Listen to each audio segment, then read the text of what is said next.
सुप्रभात मेरे प्यारे बच्चों।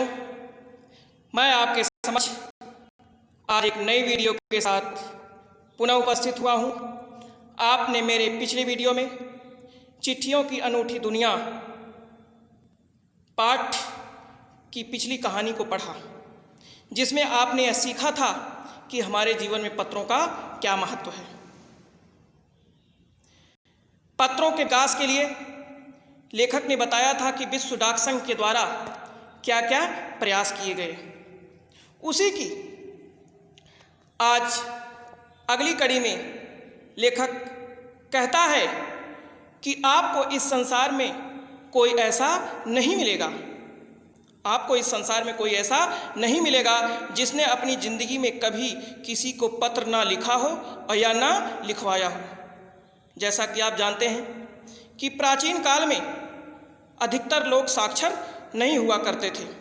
ऐसी परिस्थिति में वे अपनी सूचनाओं को अपने हित मित्रों के पास भेजने के लिए किसी पढ़े लिखे व्यक्ति के पास जाते थे और उनसे पत्र लिखवाते थे,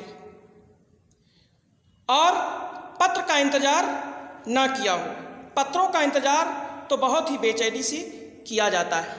उदाहरण के लिए हमारे सैनिक देश की सीमा पर मौजूद रहते हुए अपने घर से पत्रों के आने का इंतज़ार करते रहते हैं। उन्हें यह आशा रहती है कि हमारे घर से कोई सूचना आ रही है।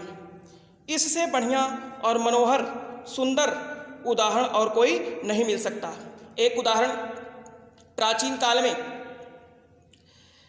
जब भगवान श्री कृष्ण का इस पृथ्वी पर अवतार हुआ था, उस समय रुक्मिणी का भाई रुक्मी,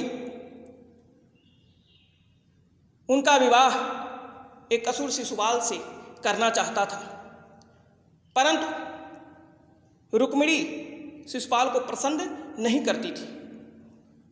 उन्होंने एक ब्राह्मण के द्वारा भगवान श्री कृष्ण के पास पत्र भेजा और उसमें लिखा कि हे नाथ, यदि आप फला तिथि पर आप उस गौरी मंदिर पर नहीं आएंगे तो मेरे प्राण फिर नहीं बचेंगे। मैं उस शिशुपाल से विवाह नहीं कर सकती। भगवान श्री कृष्ण को मजबूरन वहाँ जाना पड़ा और रुक्मिणी को लेकर के वहाँ से 9-2-11 होना पड़ा और बाद में उनसे विवाह उन्होंने जा कर के किया। तो पत्रों का इंतज़ार बहुत से लोगों को रहा है। आगे लेखक कहता है कि पहले लोगों के संचार का एकमात्र साधन चिट्ठी ही थी। क्यों? क्योंकि चिट्ठियों में लोग अपनी सूचनाओं को अधिक दिन तक सुरक्षित रख सकते थे और जहाँ चाहे जब चाहे तब भेज सकते थे।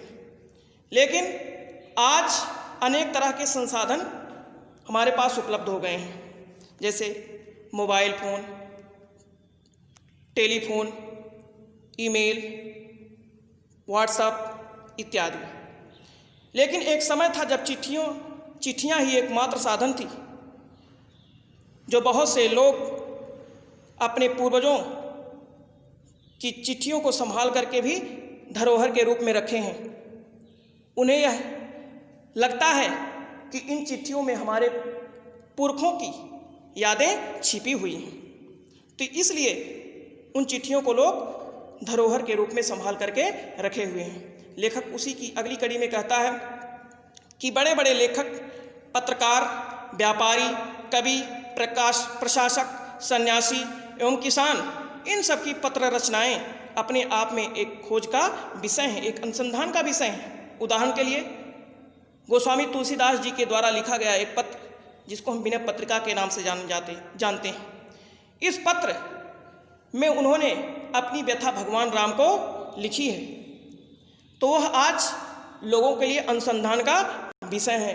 बड़े से बड़े लोग उस पर अनुसंधान कर रहे हैं और पीएचडी की उपाधियां प्राप्त कर रहे हैं।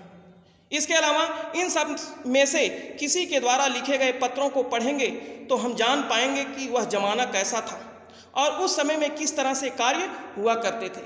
यानी कि हमें प्राचीन स्थिति का बड़ी अच्छी प्रकार से ज्ञान हो जाता था उन पत्र रचनाओं के माध्यम से। लेखक आगे कहता है, पत्रों की महत्ता इतनी अधिक थी कि यदि उस समय में हमारे पास इतने संसाधन होते तो शायद पंडित नेहरू भी अपनी पुत्री को पत्र ना लिख करके बल्कि फ़ोन करते।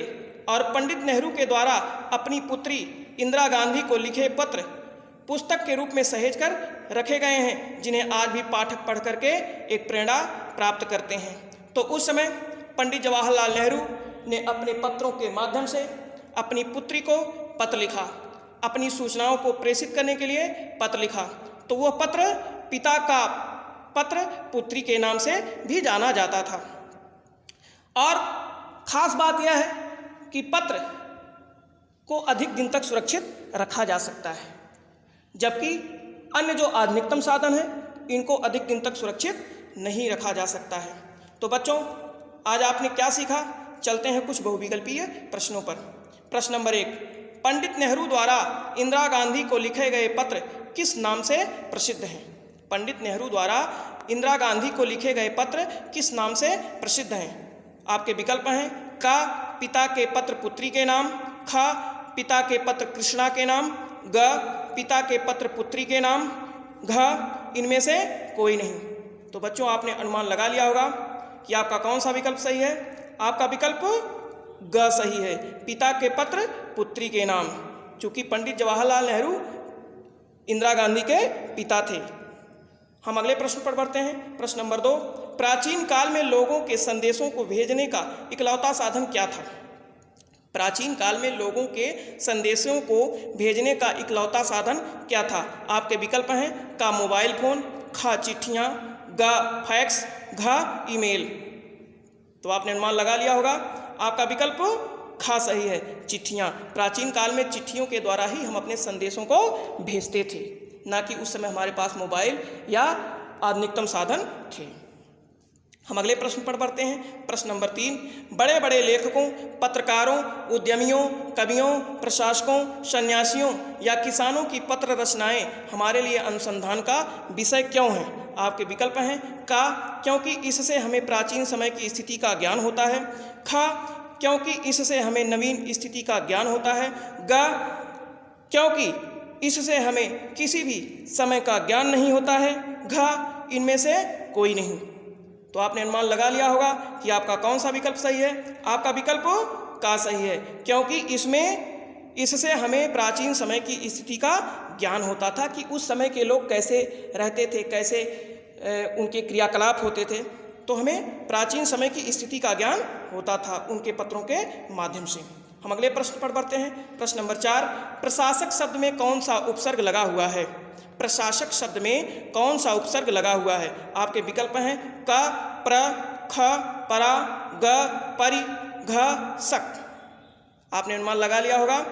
आपका विकल्प का सही है, प्र। हम बढ़ते हैं प्रश्न अभ्यास के प्रश्नों पर। प्रश्न नंबर 1, लोग किसकी चिट्ठियों को सहेज कर रखते हैं और क्यों? लोग किसकी चिट्ठियों को सहेज कर रखते हैं और क्यों? आपका दूसरा प्रश्न है, SMS संदेशों को लोग जल्दी क्यों भूल जाते हैं? SMS संदेशों को लोग जल्दी क्यों भूल जाते हैं? तब तक के लिए धन्यवाद। हम पुनः आपसे अपनी नई वीडियो में मिलते हैं।